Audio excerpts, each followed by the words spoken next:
Hello, my name is Brehon Mills, and I would like to welcome you back to the channel, family. Listen, not only do we talk about great stocks, we love talking about crypto. We love talking about options, whether we want to play some call options or some put options. And we also love talking about great books, talk about the best of both worlds, baby. Now, listen, today I want to talk about crypto mining stocks. MARA, RIOT, and SOS. Now, long term, MARA and RIOT has been on a tear. Now, SOS, not so much, but MARA, man, they have been phenomenal. I think in January they started out around, well, going back to November of last year, they were $2.89. They hit a high of 52 cents in April. Now that's a massive run when you talk about a 4 month stretch. I mean, that's just phenomenal movement. Now we're going to take a look and see if we could jump into some option plays here. And so when we take a look at MARA and the 20-day moving average, we can see that, hey, this thing never moved too far away from the 20-day moving average. Okay, so let's take a look at the last couple of weeks. So we see we had a nice run up around 56. Then we started doing some sideways trading and we had a pullback. All right, and I had a nice pullback. We had to cross over on the oscillator going down, which is further confirmation of a pullback. All right. So then we start having some momentum coming to the stock. Now, I was checking this company out and I was looking at the candles, right? So once we had all of these down days here, we had a hammer candle, and then we had just a small spinning top here, which is a sign of indecision. Another small spinning top, which is a sign of indecision. And then we had a hammer. And so I was thinking that, and now what this did was this gave me an indication that, man, it's getting ready for a possible reversal in pattern. All right. So I jumped in here right before the close, and the following day we had some downward movement. All right. We had some downward movement. We were, I think, opened at 340.55, closed at 31.46. Now my option wasn't down that much. No, I'm gonna tell you, let me back up a little bit. So when I saw this hammer candle here, I bought in at the open 9:30. Soon as the market opened, I bought a call option, April 30th call option for on this play here. I think it was a $35 or $40 call option. And I could tell you what it is right now. Let me pull up my phone here. And so hopefully we'll have a great day. Yep, April 30th, $40 call option. All right, and I was up $400 here.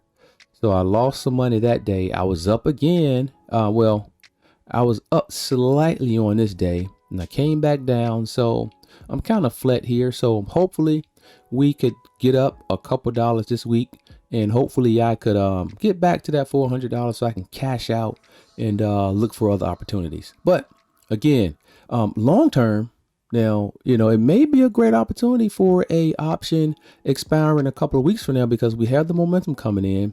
We had the signal that we were looking for a reversal in pattern. We had a gap up here. So more than likely, if we possibly could get more momentum flowing in, we can get back to that 20-day moving average. Okay, again, we all know, you heard me say this time and time again, stocks don't move too far away from the 20-day moving average. All right, so again, yesterday was another day of indecision. All right, indecision, spinning top, indecision candle. There is a possibility that this thing wants to get back to the 20. All right, but it's fighting. All right, so the bears and the bulls are in a dogfight. When you take a look at a nice bullish candle here, the bears came in, pushed the price back down. We started down, but the bulls pushed the price up. And the following day, the bears and bulls, they just fought to a tie. And now we are up 74% pre-market. So hopefully we could continue on And there may be some other opportunities for some options in the future. So pay attention and take a look at the May 6th or May 14th call options. Pay attention, and maybe some opportunities there. $40 call options. Let's take a look at them, and maybe some more opportunities. I'm thinking about jumping in another one. So hopefully we can ride this thing up back to the 20. We do have the momentum coming in. If we have another great successful day, that's going to confirm that there's more momentum coming into the stock, and we're going to head back to that 20. And why not? Let's make some money riding back up to that 20-day moving average. Okay. All right. MARA. Hey, awesome opportunity to make some fast money, buddy. Awesome opportunity. Now let's take a look at Riot. And these stocks kind of move in the same way. So we did have the downward turn here, downtrend, but we had a nice gap up last couple of days. Again, once we had the downtrend, we had again, indecision, hammer. Hammer is a sign that there is a reversal in pattern. Same thing. So we started the day below that hammer, but we propel and close above that hammer candle, which represents, again, another reversal in pattern. So we are on the way up. This is a great opportunity that we could have jumped in if we wanted to, and hopefully ride this thing up. So when we think about it, the next day, nice pullback. Second day, we had another pullback, but it pushed up and almost hit the 50%. It almost pushed up 50% past the previous day candle, which is another great sign. So what happened the following day? We gapped up. But again, a nice dog fight between the bulls and the bears. They had a dog fight. They fought to a standstill. All right, so now it's pre-market. Riot is up 81 cents. So let's take a look at the options play on this thing, because again, if we can get more green days, we can start pushing back up to that 20-day moving average 4760. We can do it. MARA can do it in the next couple of weeks. We could get there by the end of next week. You never know. Let's pay attention to what Bitcoin is doing. I think Bitcoin was up over 10%. So let's pay attention to what Bitcoin is doing. And so hopefully as Bitcoin begins to rebound, reverse its pattern, so will MARA and blockchain. All right. So again, another opportunity for a May 7th or May 6th a call option there. All right. Nice plays here. So again, we have some awesome opportunities with MARA. We have great opportunities with Riot. All right. Last but not least, SOS. Now, I made some good money with SOS. I think back here, I was in this thing when it was around, I think I jumped in there when it was $6, man. And I rolled this thing up to, let me see. Yeah, like 15, man. So I made like $8,000 in 2 days on this thing, right? And I'm counting this is what pissed me off. So I made $8,000 in a couple of days. And with Robinhood, so I had this money on Robinhood account.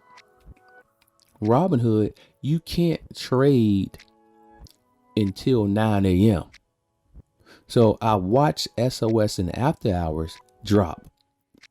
And so I sold, right? I sold, took my 8,000 profits, and then I waited for another opportunity to jump back in there. So, matter of fact, so it was, I think it was down here sometime where I had jumped back in, and man, it was 9 o'clock and the price was just dropping. I think I put like another 10,000 in there, just buying, 10,000 worth of shares. And by the time my trade executed, I was down like 4,000. You know what I'm saying? So I made 8,000 one trade, lost 4,000 one trade. So I ended up, making 4,000 with SOS. And so that taught me a valuable lesson. So what I did was, anytime I'm moving or making trades like that, I'm using my TD Ameritrade account.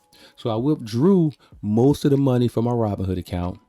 And because that wasn't the first time that has happened with Robinhood. So I withdrew majority of my money from Robinhood and put it in TD Ameritrade.